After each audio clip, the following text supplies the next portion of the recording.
Yon mga masters, bali 8 videos, araw-araw tuwing umaga na po tayo mag-a-upload. Maraming salamat sa mga solid kong masters dyan na patuloy pa rin na sumusuporta sa aking mga ina-upload na kwento o videos. At sa mga hindi nag-skip, maraming salamat po sa inyong lahat. At mag-iingat po kayo palagi and God bless. Magandang gabi mga masters, bali ngayon po ay 8 videos po ma-upload ko po sa aking YouTube channel. Tama nga mga masters, 8 videos nga po ma-upload ko. Yon, what's up mga masters? Nandito na naman tayo sa panibagong araw, panibagong kabanata na naman ang pagsasama-samahan natin ngayon guys.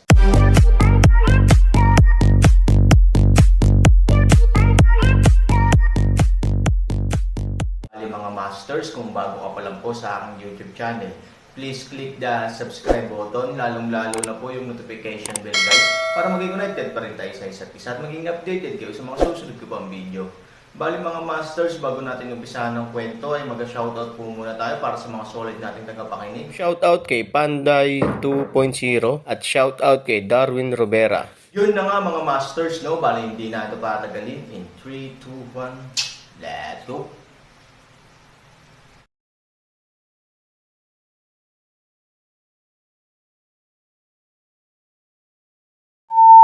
Gulat na gulat ang matandang naka-green. Malinaw niyang tinitigan ang errands, ngunit biglang nawala ang lalaki. Ay sa labas ng Diyos ng sandali, biglang pakiramdam ng isang malamig na hangin hit, isang angat mata, isang anino ay namatay sa ibabaw. Ang matandang lalaki sa Qingyi ay maaari lamang harapin ito ng nagmamadali, at ang kanyang bilis ay patuloy na umuurong. Gayunpaman, sa huli, ang mga tao ang pumatay sa kasamaan. Bagamat medyo nagkakagulo sila, hinaranggan nila agad ang Aaron gamit ang berdeng ilaw. Sinasamantala ang puwang na ito, pinatatag ng matandang nakaberde ang kanyang figure. Ngunit nang malapit ng makahinga ng maluwag ang matanda sa Qingyi, biglang, isang eksena ng pagtataka ang nangyari. Isang anino ang muling dumaan, at pagkatapos, para sa nanay mo ang sampal na ito. Tinuturuan ka nitong igalang ang mga babae. Itong sampal na para bugbugin ka ng tatay mo, turuan kang huwag tumulong sa paniniil. Para sa anak mo ang sampal na ito, para turuan kang huwag gagawa ng masama at patayin ang mga anak mo. Pop. Ang matandang nakaberde na tila matatag ay sinampal at sinampal ng anino sa ilalim ng tingin ng lahat. Tahimik ang eksenang sampalan at sampalan ng ilang beses at dinag na dinag ang karayom.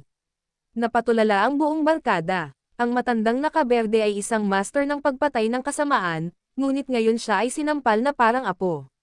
Kahit ilang hakbang paatras ay bahagyang umindayog sa sampal ang matandang nasa ulo ni Green. Ngayon, huminto man ang sampal, hindi pa rin niya maiwasang umiling. Sa pagkatulala, naramdaman na lamang ng matanda sa Qingyi ang nag-aapoy na sakit sa magkabilang gilid ng kanyang mukha. Sa oras na ito, namamaga ng husto ang kanyang bony face. Si Ningyu at isang grupo ng mga disipulo ng Bagwigang ay natigilan. Paano nila naisip na ang lalaking nakamaskara na kanina lang napag-alitan sa ambi ay haharangan ang pag-atake ng matandang nakaberde sa isang iglap, at sabay-sabay.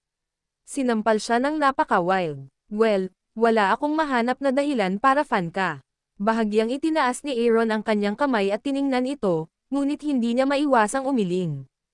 How dare you? How dare you slap me in the face? Galit na galit ang matandang naka-green kaya medyo kinilig.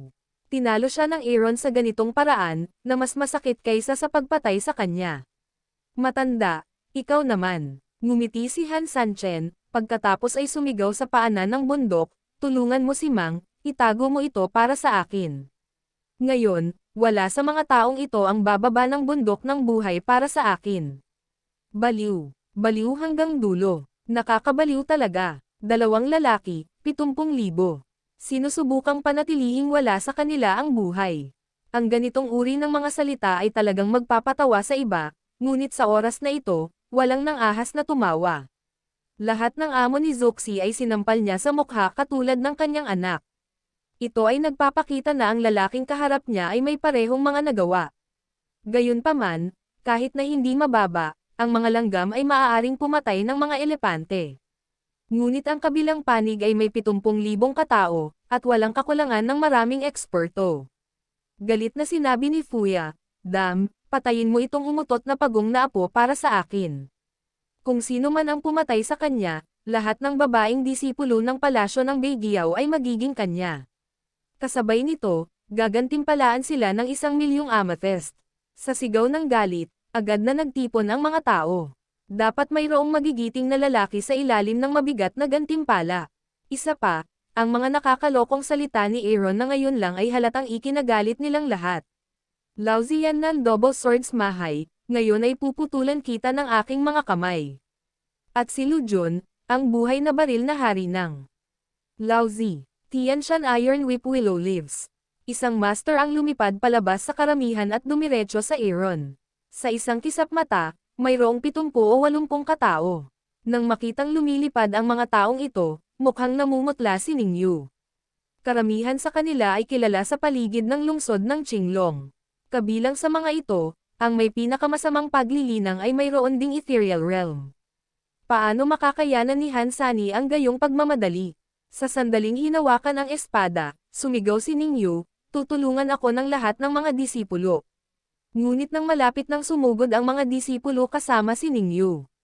Bigla na lang, biglang kuminang ng ginto ang katawan ni Aaron. Pagkatapos, isang invisible wave ang lumabas mula sa kanya at kumalat na parang mga linya ng tubig. Isang grupo ng mga langgam, umalis ka dito. Uminom sa galit, boom. Iilang eksperto man sa bundok ng Tianding o isang alagad ng palasyo ng Beigiao na gustong sumuporta sa Aaron, nakikita ko lang na biglang humahampas ang bagyo. Pagkatapos, ang katawan ay biglang binaligtad.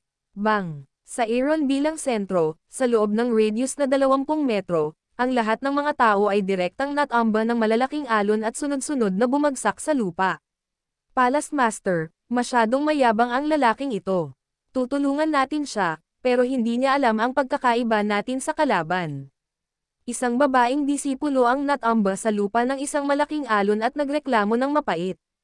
Oo, anong kakaibang galaw ang ginagamit ng lalaking ito? Hindi pa ako nakakita ng ganitong klaseng kasanayan dati. Bahagyang nakabukas ang pupil ni Ningyu sa loob ng mahabang panahon, at umiling siya, hindi ito isang galaw o kasanayan, ngunit, ito ay ang kanyang panloob na kapangyarihan. Ano, Panginoon ng Palasyo, paano ito posible? Hindi mo na kailangang gumamit ng mga galaw. Maaari ka bang umasa sa iyong panloob na kapangyarihan para lumipad ang mga tao sa himpapawid? Hindi tayo ordinaryong tao, at least. Oo, lahat sila ay monghe. Gaano man sila kasama, hindi sila basta-basta mapapabagsak, di ba? Tsaka kung ang paglilinang ng mga alagad ng Bagyo, napakasama ng palasyo, paano sila makakaligtas? Walang Ningyu umiling, kapag ang panloob na puwersa ng isang tao ay sapat na malakas at sapat na lakas, ito ay maaaring gawin sa teorya. Parang hindi magagalaw ng simoy ng hangin ang puno, pero kung malakas ang hangin, madali lang mabali ang puno. Nang marinig ito, ilang disipulo ang nabigla, Panginoon ng Palasyo, ano ang ibig mong sabihin? Oo, kung mapapabagsak natin tayo ng may panloob na lakas, maipapakita lamang nito na ang agwat sa pagitan natin at ng taong ito ay lubos na naiiba, hindi, sa parehong pagkakasunod-sunod ng magnitude sa lahat. Bagamat ayaw aminin, kailangang harapin ni Ningyu ang katotohanan ito. Hindi mahirap iwaksi ang mga tao gamit ang enerhiya, ito man ay nakakasakit o nagtatanggol. Para bang magagamit ng isang tao para makahiwa ng solid basta't malakas, kahit anong kalasag o sibat ang hawak niya. Ngunit kung gusto ng isang lalaki na tanggalin ito gamit ang kanyang mga kamay, malinaw na napakahirap. Maliban kung ang taong ito ay malakas sa ibang antas. Dahil napakalakas ng lalaking ito, matutulungan niya ba talaga tayo? Kakaibang tanong ng babaeng alagad. Umiling si Ningyu, ito, hindi ko alam. Gaano man kalakas ang taong ito, hindi madaling harapin ang isang pulutong ng 70,000 katao. Sa madaling salita, Aaron sa mga mata ni Ningyu, malakas ay talagang malakas, ngunit sapat na malakas upang abnormal sa lawak na iyon, hindi naniniwala si Ningyu. Sa oras na ito, si Aaron, na nakatayo sa gitna ng eksena, ay parang isang Diyos ng digmaan. What the hell are you doing? Ibigay mo sa akin si Fuya, isang uri ng walang ingat na lalaki, ay katulad ng gang na sumugod sa Aaron kanina lang. Wala sa kanya ang maislan na pag-iisip ni Ningyu, lalo pa ang kanyang paglilinang. Matapos magdusa mula sa malaking pagkawala ni Aaron, ang matandang lalaki sa Changyi ay nakatayo rin sa malayo at hindi napansin ang kahangahangang bahagi ng galit ni Aaron na si Foye ay umungol, at isang grupo ng mga tao ang umungal at sumugod sa Aaron. Dahil dito oras, Aaron Meng ay hindi gumagalaw upang lumipad hanggang sa siya ay nasa kalagitnaan ng hangin. Ang buong tao ay nagniningning na may gintong apoy, ang kanang kamay na gulong ng buwang Chunwo ay lumilipad. Bow, one ni light lift, long arrow instant. Tandang padamdam, malakas na presyon, sila ay desperadong lamutak mula sa kalagitnaan ng hangin. Ano ito? Pag-atake sa pagwawasak ng mundo. Hawakan mo, dam, hawakan mo ako. Sa oras na ito, galit na umungal si Master Fu. Nagkatinginan ang apat na lalaking nakasuot ng medicine suit at nanguna sa sama-samang pag-spell para direktang atakihin ang Moonwheel ng Heaven Fire. Sa simula ng mga ito, ang matandang nakaberde ay sumunod, ang iba ay pinangunahan, at natural na nagtitipon. Tumakbo ang lahat ng tao at binitawan ang kanilang mahika.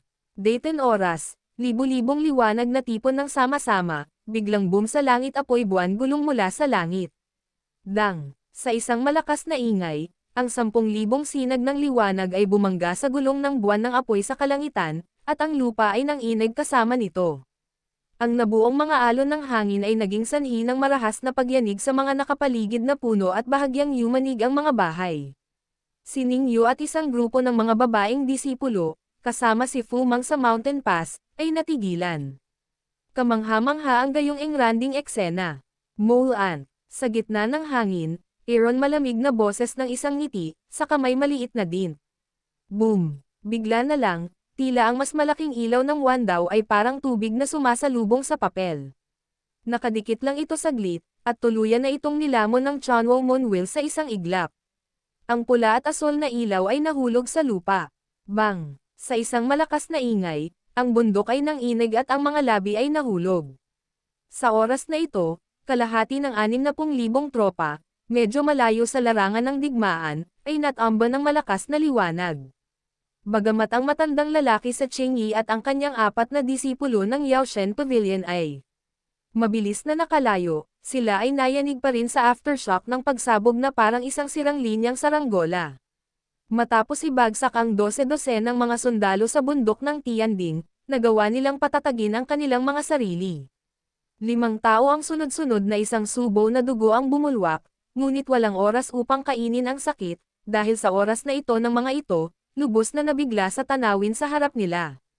Sa gitna ng pangunahing bulwagan ng palasyo ng Bagyo, ang gulong ng buwan ng apoy sa langit ang sentro ng pagsabog. Kinakalkala ng 50 metro ang diametro, ito ay parang isang piraso ng pinaso na lupa. Not to mention na 10,000 tao lang ngayon. Kahit na ang malalakas na berdeng brick sa lupa ay ganap na naging vermilion powder sa oras na ito. Sa lupa, mayroon lamang isang malaking hukay na halos 10 metro ang lalim. Gayunpaman, sa oras na ito Aaron, ngunit bahagyang nakatayo sa gitna ng kalangitan, na may malawak na katawan ng ginto, walang paggalugad ng kapangyarihan. Ano ito? Ang ilang mga taga-Chandengshan, sa oras na ito, ay hindi napigil ang manginig sa ilalim ng kanilang mga paa, at sila ay lubos na natakot. Libu-libong tao, lahat sila ay nawala sa mundo sa isang iglap, kahit na walang nalalabi. Anong uri ng kapangyarihan ng terorista ito? Sa oras na ito, naaalala nila ang mga salita ni Aaron ngayon. Walang gustong umalis ng buhay. How ruthless they laugh at the spot on the spot. Ngayon, kung gaano sila nanghihinayang at natatakot. Anong nangyari sa kanila? Ito ba ang Reaper mula sa impyerno? Sa isang iglap, libu-libong tao ang naging tagahanga. Oo. Bobo ba kayong lahat? Ngayon lang naman di ba mayabang? Sa gitna ng langit, nakangiting sabi ni Aaron. Bagamat flat ang kanyang tono, ang kanyang boses ay parang tawag ng impyernong kamatayan sa pandinig ng isang grupo ng mga sundalo sa bundok ng Tianding. Yun na nga mga masters, no? Bali panibagong kabanata na naman yung natapos natin ngayong gabi. Muli, maraming salamat po.